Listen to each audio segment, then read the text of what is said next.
Welcome back to today's episode of Unapologetic Living. I am Elizabeth Elliott and I am your hostess, and I am excited to have Jack Rocco, the Twisted Wanderer, on my show today. Welcome, Jack.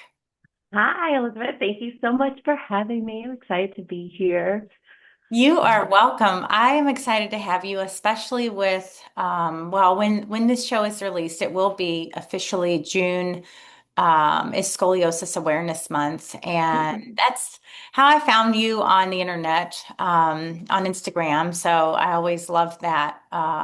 So I'm glad to have you and that we can talk a little bit about scoliosis and bring more awareness to it. Yes, definitely. And I don't know for you if it was something that, like, I kind of attach myself. I know I have it, but I think over the years, I don't detach from it, but it becomes a part of your life, Definitely does. um, it's kind of like on the back burner, but it's also there. I agree.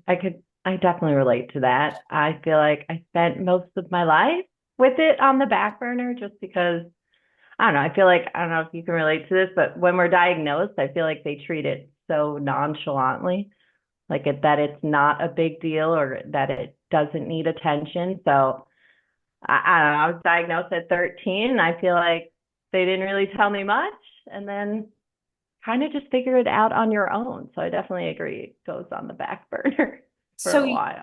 so you were diagnosed at 13. Can you talk a little bit about like pre-diagnosis? I know everybody has their own unique journey. I didn't feel any back pain. It was something that my great aunt was like, uh, because she does have it, and then my mother too. And it happened to Oh, be, wow. we were swimming, and we need to look at her back.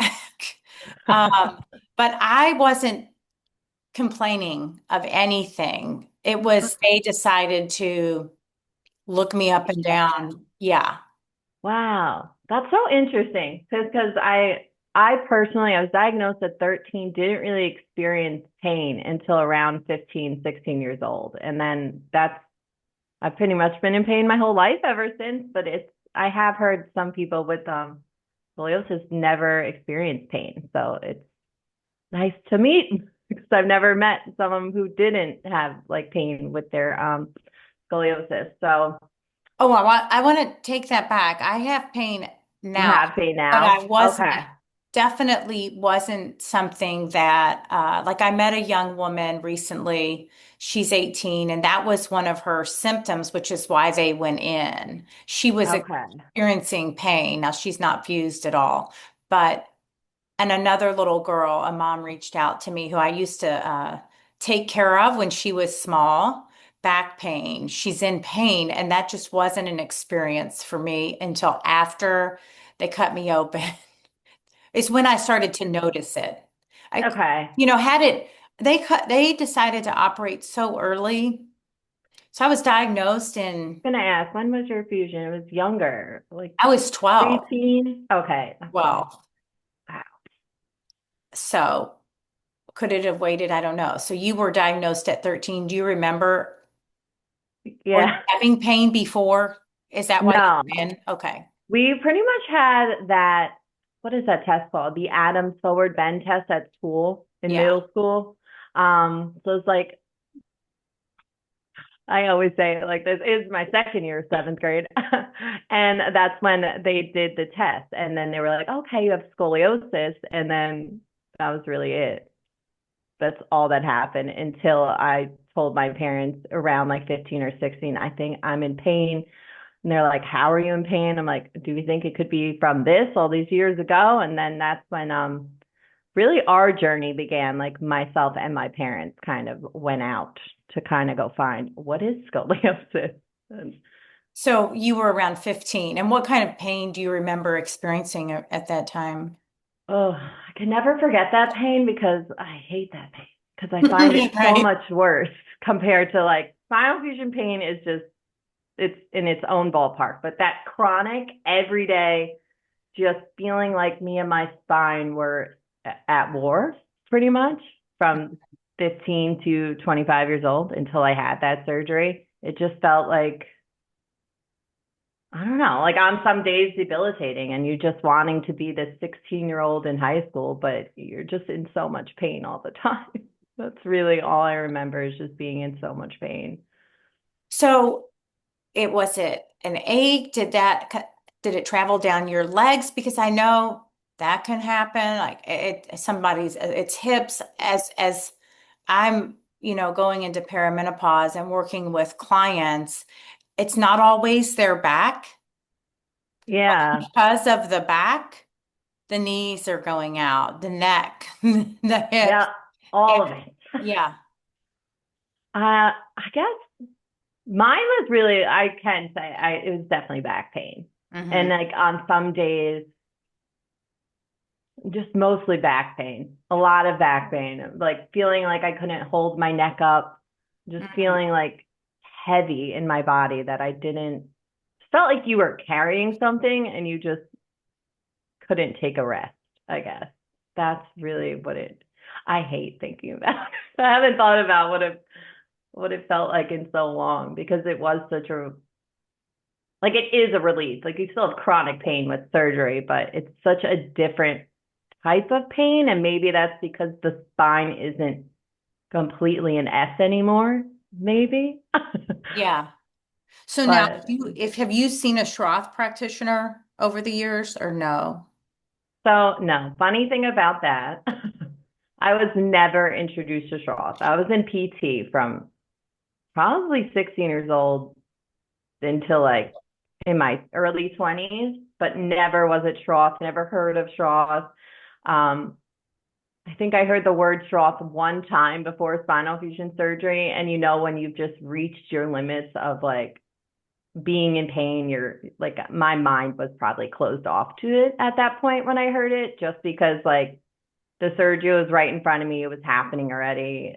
A lot of factors. Like I was losing my insurance, like under my parents. So like it was to me like that was my direction I was going. So I wasn't open to hearing Schroth at that point in time. I think it was too little, too late.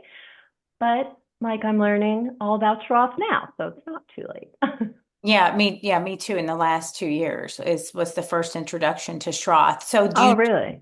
do you know your curve pattern? I do. I've learned my curve pattern and I've learned my convex and concave sides. They're still very hard to like not fully memorized yet. Like I have to think of little tricks and ways to remind myself which side is which. Um, So what is your yeah. curve pattern out of curiosity? It's pretty much, well, I didn't know this because you think of your curve prior to surgery. I had an S thoracolumbar curve, so like a hold through the whole back. And what I didn't realize is when I sent my new X-ray to actually like Dr. Beth from Strength and Spine is where I kind of found out my curve type from her. And it's pretty much just a lower left lumbar curve. So like my goal with my curvature now is to just be completely, stacked over my hips, wanting to find that like evenness and balance and kind of not leaning into my curve like I always want to. So that's been really cool just because learning how to move better, really, for your curve type, which is crazy because in my head, I still had an S curve, but it's like I had surgery and that was removed. So it's literally just a lumbar curve, which I feel like should be obvious. But to me, I was like, wow, I have a new curve now. Right. So in the middle of, okay. So you had the S curve. I wonder if that would have been considered the 3C pattern. Yeah. Oh, you mean specifically the, hold on. Yeah. Yeah. Okay. I may not have that memorized. Okay. I know every time my guy is But like drilling me with questions to make sure I know.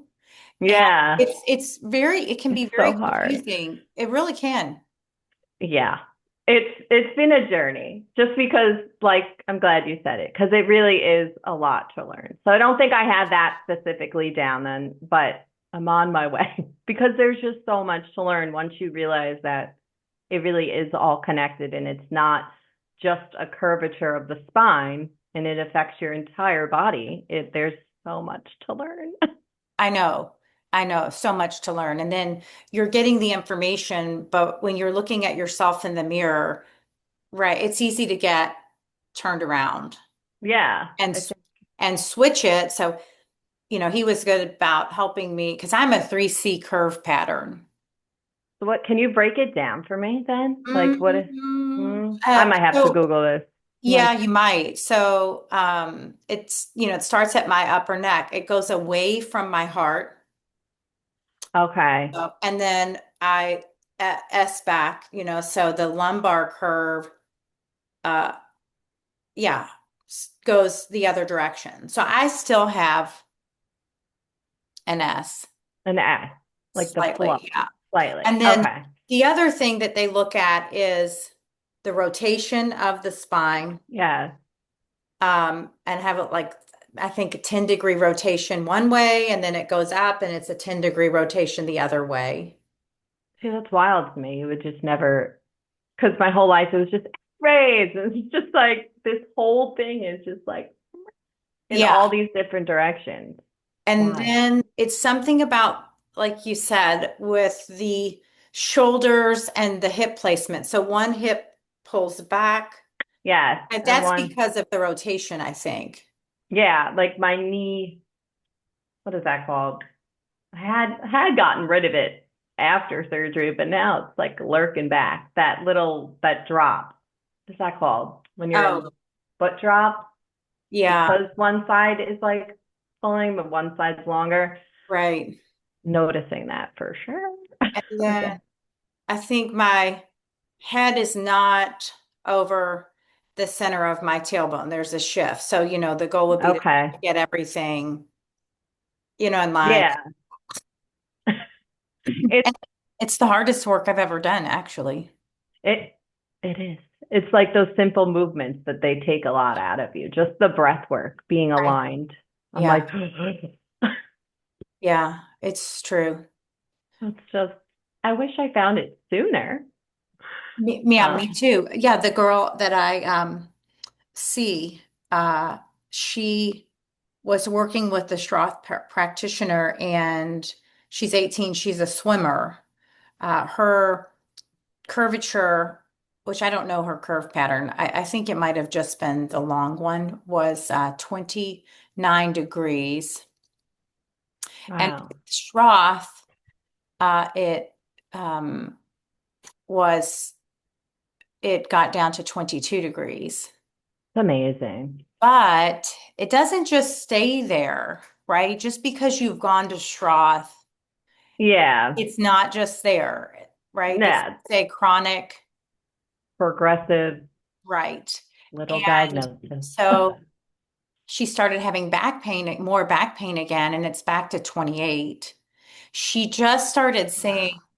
a regular PT, and I just don't know that that is the correct path. And I want to kind of reiterate that to listeners, because if they are not scoliosis specific, it has Yeah. a little more knowledge about the corrective exercises for scoliosis, I think that you can totally rehab the entirely wrong. Yeah. I feel like that's literally what happened to me my whole life. I feel like just wrong PT, no curvature in mind, Yeah. nothing. And it's almost like, what were you doing that whole time? So, but I also think it's hard to, everybody, we all are on this our own journey, and it's hard to be on that journey. So I just, because I could have, I was that person who like wasn't open to hearing like Schroth, and I went my surgery way just because it was too late, or in my head too late. So I don't know. I think we all, I don't know, we all have to choose what we think is best at the right time for ourselves, and maybe like that's personally the journey that I'm on. It's just like, okay, I chose what was right for me at this time, and now now I'm just like, okay, this is a big, like, I think as you age more with your spinal fusion, you're just like, oh shit, this is This is staying with me. Ain't nobody going in there and taking them out. Like this is permanent. Right, I know. So Oh, so to step back a little bit, you yeah, 15 was when your parents and you really began on your journey and started delving into like understanding it. Did that include going to an orthopedist? What did that look like? And because you didn't have the spinal fusion until 25, yeah. then do you remember your curvature degree back then? I know I was in the high 40s, Okay. like maybe 48, 48, 43, 40. I would have to look, but I was definitely in the high 40s and high 30s, just like, um, but just, I don't think I love them. They're amazing parents, but I don't think it was in us to look more. Like I think back then you really just trusted the doctor.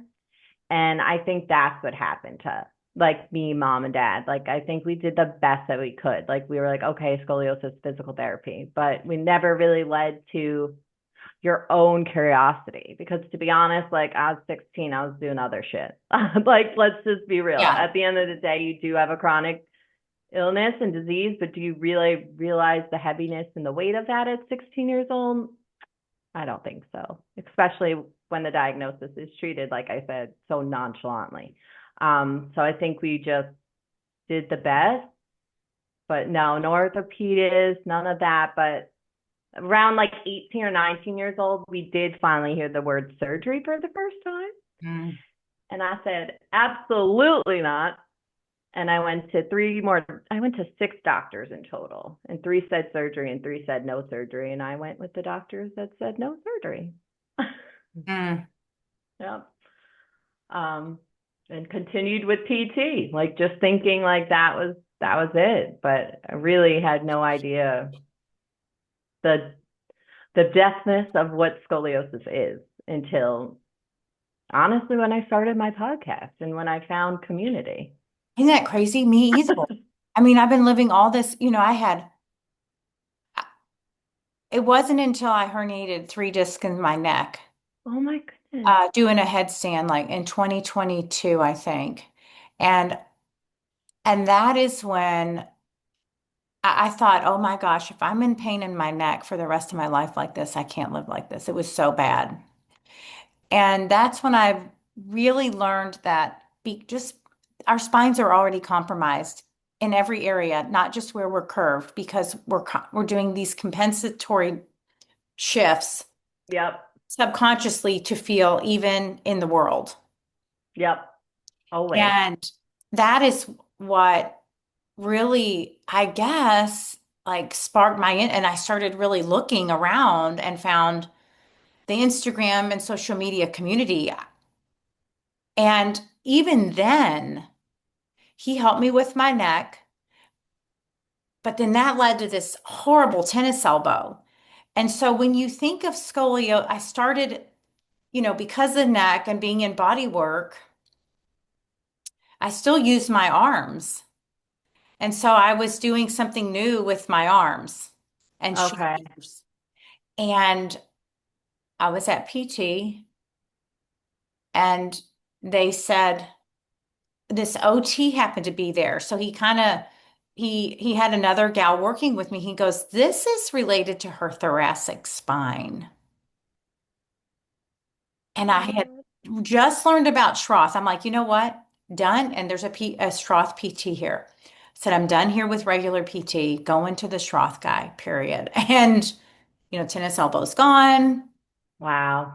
But I realized the important, like, and that's when I started doing the digging that, whoa, this is a much more, and as I get older, could become a real, A real thing. Yeah. It's yeah, like, scary. yeah, it Like is. personally, for me, it's like it's becoming more of like it's almost like you wish you had this reality sooner because like that information wasn't and it's just crazy to me because like Schroth was here in like the beginning of the 2000s.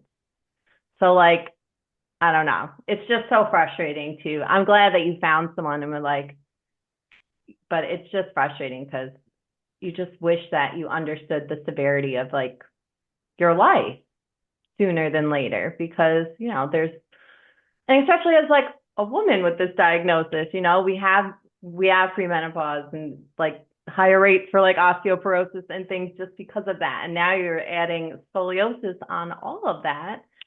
And it's just a lot to take in sometimes. So I just hope people know that you're valid and that scoliosis is so much more than, like you said, than a curve, and it does affect everything. And the fact that he could just look at you and be like, this is connected to her thoracic region is just like, oh, so cool. Yeah, I felt really grateful for that insight. All right, so we're going to go back again. You said what, 20s, 19? When did they mention potential surgery? Oh, okay. You opted for not. I opted for not, yes. And that's just, yeah, I opted for no. I was 18, turning 19. It was my senior year of high school. And I just was very afraid of going under. So I gave up. Yeah, I said no to surgery, but I gave up sports because, that's what they tell you to do. If you're not going to have surgery, at least like don't play sports. I don't know. So we said no to that. I gave up rugby and I pretty much just became, I don't know, like not miserable, but it just sucked. Like you're just like, okay, so am I broken? Like I can't play sports. I don't want surgery, but but nothing else is given to you. And you're just like, well, I guess I'm just broken. But So, really, so you up to that point, you were an athlete. yeah, Okay, so you were staying active and mobile and doing yeah, things. You weren't a sedentary kid. no, So you gave up sports and then you eventually got to the space where you decided, okay, it's time. yeah, I mean, all these years later. um, Yeah. yeah, like for surgery, I think I ended up doing surgery just because I was like, is this the only way I'm gonna be pain free? I couldn't imagine life anymore. Like the amount of pain that I was in at 25 years old, it was just like Mm. ridiculous. I don't know. It just felt every day. Like, we have our days. Like I like to call it Russian roulette because you just never know what you're going to get with chronic pain and things like that. So I get that we have that. Some days we wake up, we may not be able to do whatever we want to do, but oh my God, brain fart. Love when this happens. Give me a sec. No, that's Um, okay. what was I saying? When with surgery, I just felt, yeah, like it was just like this is my only option to get out of pain. And I think that's what made me eventually just put my fears away and everything and just go under all those years later because personally I didn't find more information on my own. I had a lot of trauma around my spinal fusion surgery. Um because I had like my friend who passed like 3 years prior to that. So like I have like a very interesting story. I wasn't my best caretaker and it just led to surgery eventually. And then now I'm on like my healing path now, but it was kind of a rocky, rough years to get to surgery, if that makes Mhm. sense. Yeah. And then you have a fusion, I believe you said from T3. Yeah, yeah. I think it's T3 to L1. I need to like double check my numbers, but I'm pretty sure it's T3 to L1. Okay. And they essentially straightened. Yeah. Yeah. I have I think I have about like a 20-degree residual curve in my lumbar, my left lumbar, like just goes this way. Um, and that is something I should probably get looked at because I haven't been. But that's a lovely other conversation of, doctors and dreading to schedule appointments. So, Mhm. um, yeah. Did I answer your question, Elizabeth? I feel like I'm Yeah, brain yeah. And farting. so, okay, so 25, you had the surgery, and then do you feel like that was the correct Uh, for me, yes. decision? I I mean, think it it's was hard the, to say, right? Because what's done is done. yeah, I personally, yeah. I say it all the time. Like I can't if I would go through the terrible recovery of spinal fusion over and over again before I would not choose surgery Mhm. because of the pain that I was in pre-surgery. Like it was just unmanageable and unlivable and it was just debilitating. So I feel like absolutely I 100% am happy that I waited though. Like I don't know, like I truly truly am happy that I waited. I don't know. I know it's just hard because I feel like so many of us look at it as like I think it gets a bad rap surgery because as much as like we don't want it to get there, right? If you can fix your curvature, or not fix, but like manage your curvature and your progression with something other than spinal fusion, that is absolutely amazing, good for you, yay for you. But if you do need surgery, I want to say good for you, yay for you, because there is an option there. And maybe it feels like a burden at the time that you hear those words, and maybe you're angry at yourself for being the one who needs the surgery. And why couldn't I have a curvature that didn't need the surgery? I think a lot goes into this negativity around surgery when really it's given me a beautiful life. It's given me a more livable life, a more manageable life, and it's given me like you, Yeah, Elizabeth, right, and all right. these other beautiful people. So yes, I love surgery. I'm happy I went through it. Was it rough and terrible?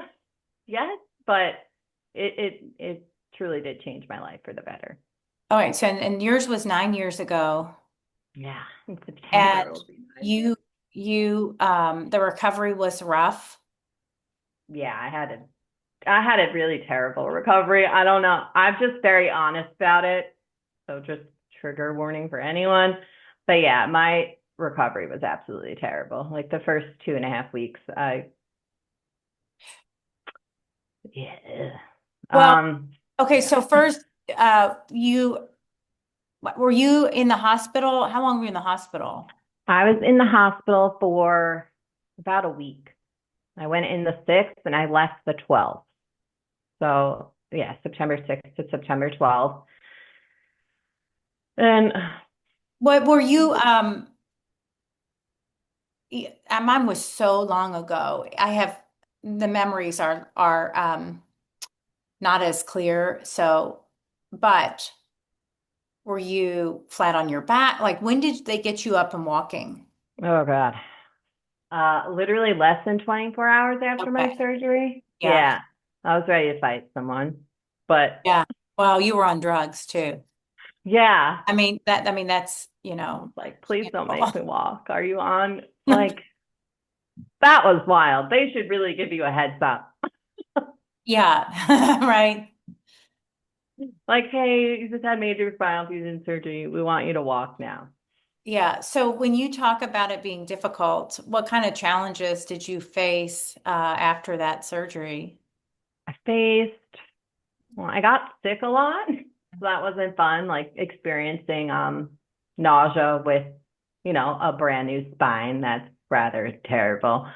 Um, the sleep was really bad. Like I just could not fall asleep in the hospital. And I did end up like losing my call bell one night. So please bring Velcro with you and make sure your call bell is attached to your bed because after surgery, like I needed to be moved and I couldn't find my call bell. And my mom loved her, but she was sleeping and they have you they have you flat and pressed down for all those hours. So your vocal cords not the best shape. So I was literally like trying to yell for a call bell and no one heard me. So that was probably just the start to it, just having to be in place where like you're in so much pain, but you can't even move on your own. Um, insomnia. Uh, they did forget my pain medication the day I went home. It was just yeah, and just dreams. Like I had a lot of like bad dreams when I did sleep. Like Mm. I had just a number of things between like forgetting my pain medicine, not being able to sleep, the trauma from not being able to move in the hospital bed. I feel like it all just kind of went home with me. And I just remember like screaming, screaming in pain at night, not being able to sleep, like absolute just just terrible pain. I feel so bad saying this, but that's just like I really don't regret it, but the first 2.5 weeks were rough. Like it was just, Well, I mean, it's a major, yeah, uh, I didn't realize that. Mhm. Right. I think part of maybe being younger, even I don't have all I the memories are less. Yeah. I don't recall. But when you bring certain things up, I'm like, oh, I was taken back to my bedroom, for a minute at 12. Yeah. So you don't, there might be an element of being able to, which I'm not saying go out and if you're younger, make that decision unless it's absolutely necessary because, um, yeah. But see, were you braced afterwards? No, I was No. never braced, never Okay. given an option. I had a steering whel. That's what I called it. But it was like a circle and it looked like a steering wheel and you like strapped it on your back. And I had to wear that for like 3 hours every day. So I guess help with the fusion. But that was really it. I wouldn't consider that a brace. I think it was more so for the fusion. Yeah. So since then, you're 9 years post-op. Um, have you brought back a lot of things to your life that you had removed? Are you staying active? You did mention Schroth therapy. I don't know if it's something you're regularly doing. What are you Yeah. doing like post-op to stay health? I mean, really is it's a long like there's no I mean, it's with anybody, right? If we don't use it, we lose it. But Definitely.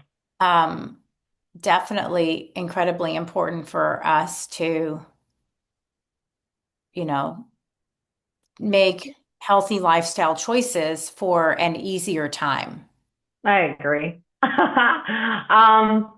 Right now, currently don't have a regimen, but I am starting to look into Schroth and things like that. Slowly getting into it. Need to find doctors around here. But personally for me, it's been more of like just getting started again. I do like the mace. I know Oh you yeah. know Teresa. Yeah. That has been that's been huge just because I was a huge weightlifter prior to surgery. I love like lifting weights and things like that. And I have slowly started to like trickled back in there. But a big thing for me has just been the mental work of it. I think it caught up and it was the reason for self-neglect all these years with like not choosing the best things for myself or my body. And now doing like the mental work of like realizing that, that is a traumatizing surgery and kind of just pulling back those pieces and taking care of myself. I'm excited for what, what my new routine could look like. I'm just dipping my toes into little things and keeping little movement while learning, but nothing, I don't have a full plan, which I would like because, like you said, it's important. We have to it's important to make a plan, especially as we age with this. So it's definitely in the works. But And I think part of it becomes trial and error, what is working for each individual, exactly. And I each think, of us. and that's like the fun thing about it, I think too, is once you start to understand your body and like Schroth, you start to see like there's so many things you can do with scoliosis. There's so many movements Mhm. that ways of working out that you can do. And it is so exciting. So I think just giving yourself grace. I'm trying to give myself grace as I get back to being a better caretaker. And just know there's so many, like there's Pilates, there's like scoliosis Pilates. That's Mhm. who would have known? I didn't know that. Well, So it's right. cool. And even yoga for scoliosis Yeah. and understanding that, I practiced and taught yoga for, I don't know, 16, or at least I practiced it and then started teaching, but didn't know that certain moves were going to collapse one curve and potentially cause, more damage in the long run, Yeah. In the long run. or twists, Yep. right? Creating more rotation. Yep. And if you're going again just to a regular yoga class, that information Not isn't knowing this. there. Yeah. Yeah. It's so And I didn't learn that until the last like 2, 3 years. just wild that So we're all, I'm glad I always was moving, but but now it's like, now I'm moving in a more strategic way that supports the alignment of my spine. of your spine and your body. It's Yeah. so important. And it's crazy to me that we've been surviving for so long without this knowledge because it seems to be such, I wouldn't say, I don't know, for lack of a better word, it just seems to be such a trend for so many of us with scoliosis and a fusion. Like, not one person I've spoken to magically had the answers right at diagnosis and right at fusion. It really is just like magically stumbling upon it one day, like, oh, there's a way to strategically move for someone like myself. And like, here are all these resources. It's just And I think wild. part of it is, which I think is why Scoliosis Awareness Month is becoming important, and we're bringing awareness to, making it more visible, is that there's just no, I mean, the information's out there, but it's not getting to maybe the people that need it. Yeah. I mean, It's the, taking too long. yeah, That's what, and the Leatherman Spine Center here, I'm not going to knock them, but I went back and not one time did they say, we're going to hook you up with the Schroth practitioner. wow. I had to ask. This is who I want to see because I'd heard about it through somebody else. If you're going to a spine center With scoliosis. with scoliosis that's Wow. affiliated with the same hospital where the Schroth practitioner practices, Ooh. you would think they would say, "Hey, this is who we need to hook you up with." Yeah, And you would think. right, but and I think that's where the disconnect is about so many things I when it comes to the allopathic path. I agree. I think I'm not going to say all because there's so many good ones, but it's just frustrating because I feel like there's just some people or like doctors maybe like you said, they're missing the mark somewhere. Why do you have to? I mean, it's just the nature of the game with this. We're always going to have to advocate for ourselves, but it's just frustrating. Like, why can't they?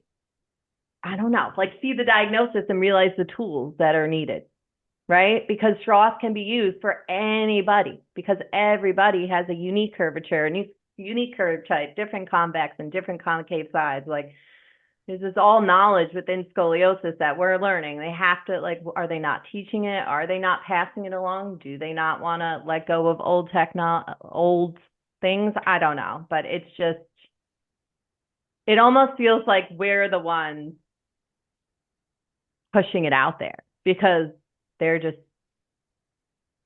I don't know, dropping the ball. No offense. Yeah, yeah. Yeah, or it's not even, it wasn't, as you said, really a suggestion. I mean, as you mentioned, them simply telling you not to play sports. Now, see, mine was so long ago, I can't even, my mom was also undergoing breast cancer treatment at the time. So she Oh, has no recollection either. Like, yeah, we're that's just like, we have no idea. I do know uh, we went on our first family ski trip where I learned to ski after the fusion. I don't know when, I can't remember the date, but they didn't, my mom cannot recall after the surgery them telling me I was, off limits after I think 6 months. I was braced for 6 months after. wow. So, I mean, just during the day. Yeah, I was gonna ask. Like, Yeah. So I didn't, it was, really hard plastic clear brace that was miserably uncomfortable. Um, but she does not recall any sort so of, wild to me. um, restrictions. Because it's so true. Like, you're just making me think of something. I just thought of this now. I could probably go on a rant, but that's really funny because they're just like, oh, you have scoliosis, give this up. But then it's like, oh, you have spinal fusion. And then afterwards, they're like, yeah, you can do whatever you want. Just be careful. Yeah. What the fuck? Yeah. Which one is it? Right. It, right. Makes no sense. Because that's literally something I just thought of now. I'm like, wow. It doesn't really make sense. And so all of a sudden your spine is strong enough when, I mean, the spine was doing what it needed to do to stay strong, So yeah, but it was creating pain and discomfort. I, I I mean, don't know. you still have some, I'm going to guess that you still have some pain. Yeah, I still have some pain, and I'm on this journey now where I'm like deep diving into the lumbar scoliosis and digestion because I've Oh, noticed girl. issues. I'm like, oh, so I'm like on that journey because this lumbar curve is like making me nauseous, making me it's hard to eat, and so Oh my oh goodness. boy, You know what? yeah, And that was another thing. So I have had, digestive troubles for a long time. And mm, um, it wasn't again until I had a colonoscopy and I had an endoscopy. And both of those were after two kids. So I don't think okay, I noticed it until the pregnancy also shifted my body again. gotcha. That's true. And I looked at the GI doctor. I said, "Do you think this could be caused by my back?" Yeah, what'd they say? I just don't think so. Really? And so then All the research I'm doing says I the know. opposite. Tell me about it. But you know what? They're trained in GI. They're not trained in scoliosis.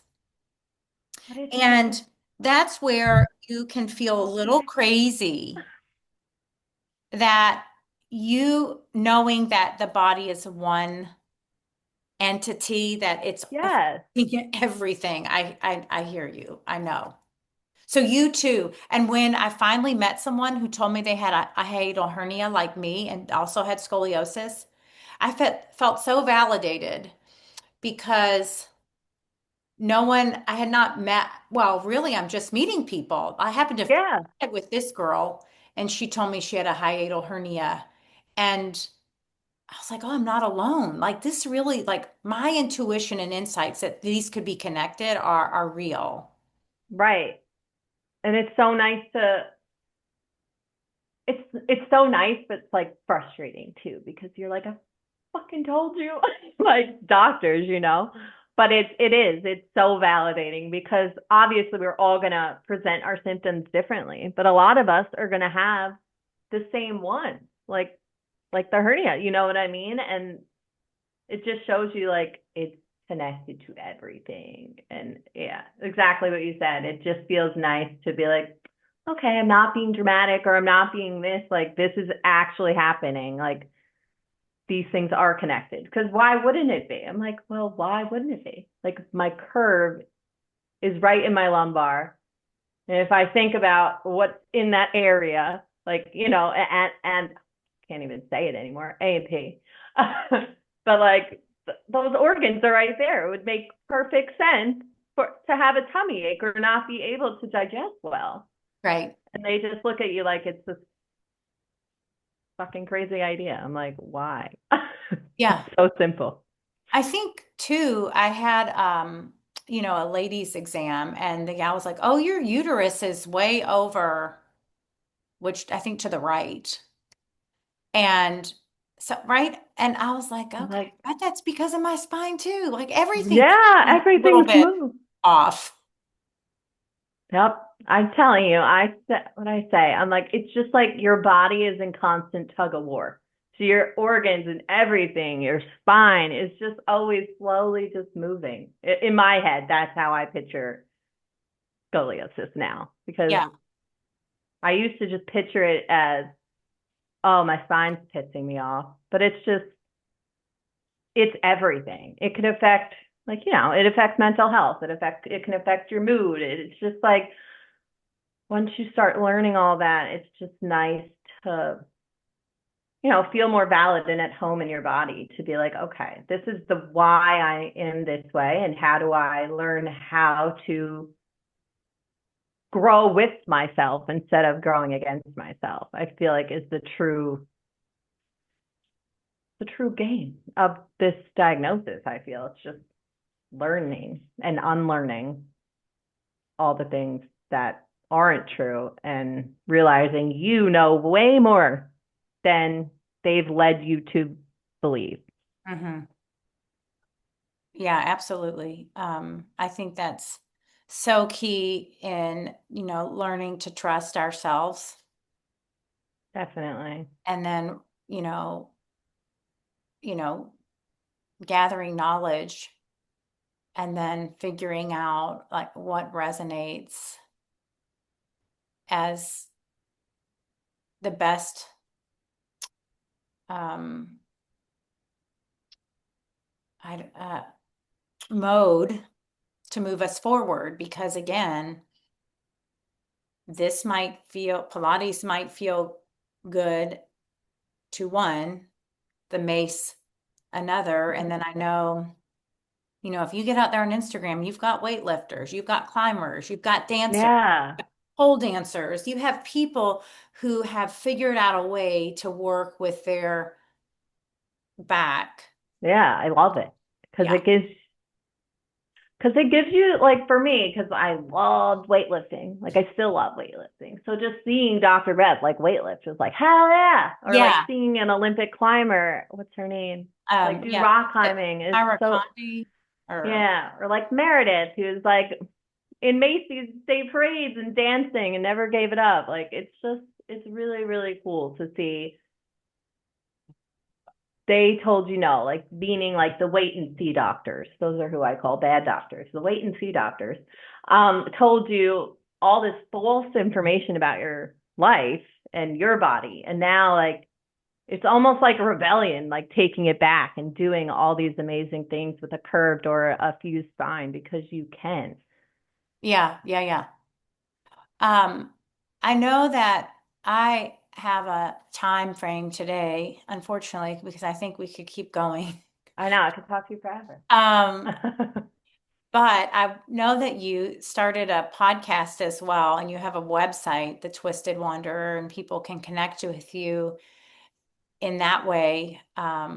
Right? Is it just Twisted Wanderer on Instagram or is it The Twisted Wanderer? I always do this. I I think it's think the you're twisted, what? but let me double check I'm gonna look myself. too, because I think your website is The Twisted Wanderer. Okay, so then my name is the Twisted Wanderer too, just so it Okay. matches. Okay.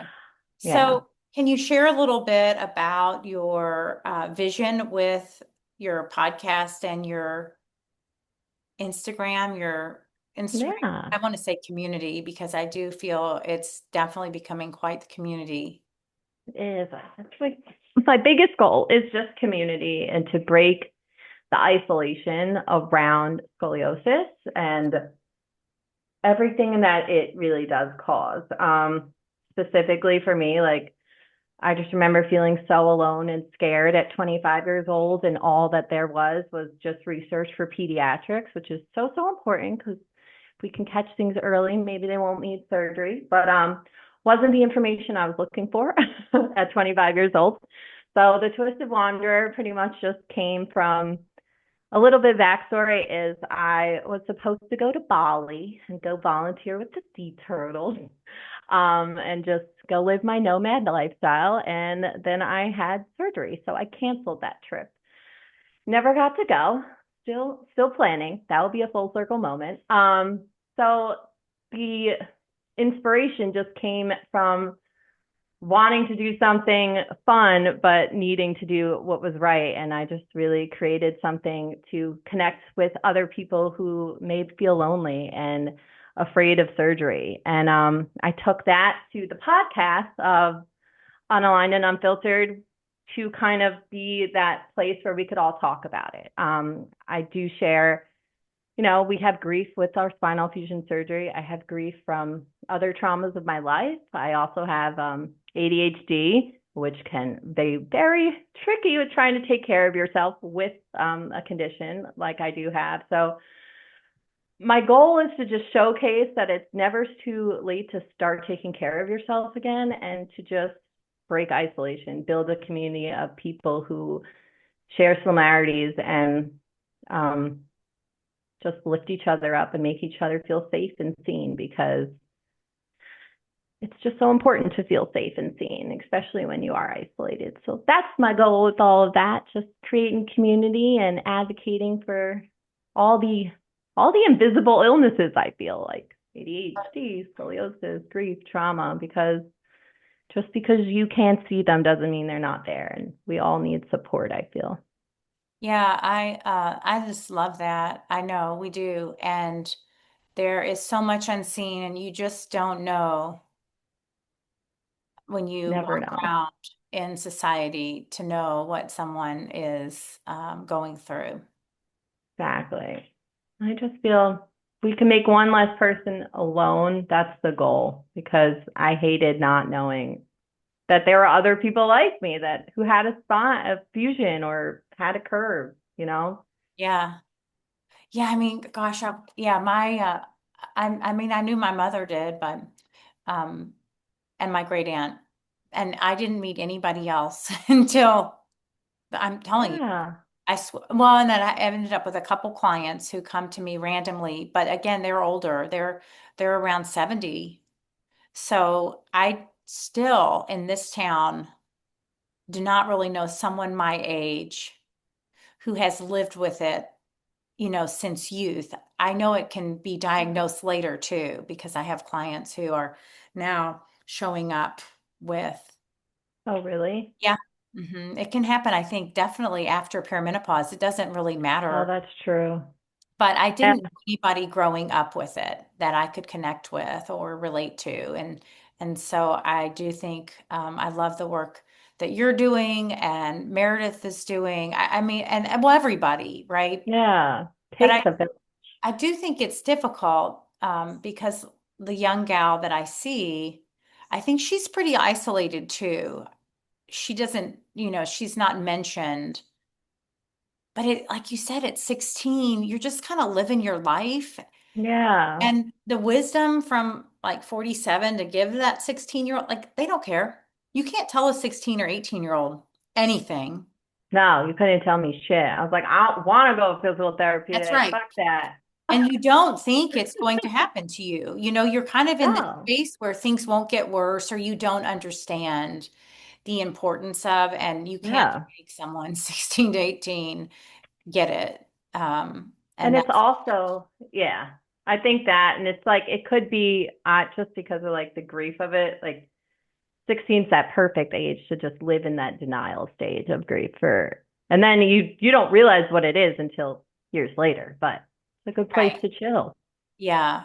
Yeah. It's definitely, and that it really is a personal journey. Um, Yeah, and I love that.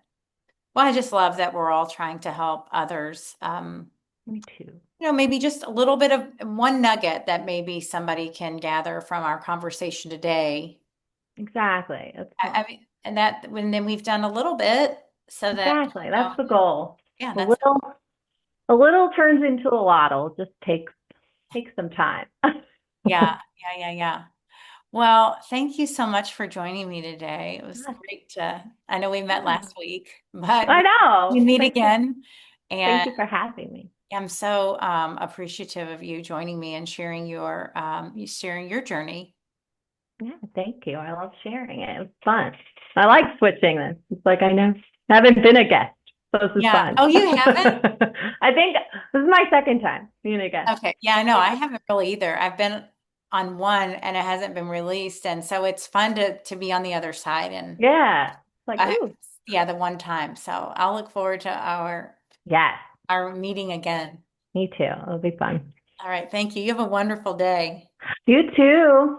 Okay. Take care. Bye. Bye bye.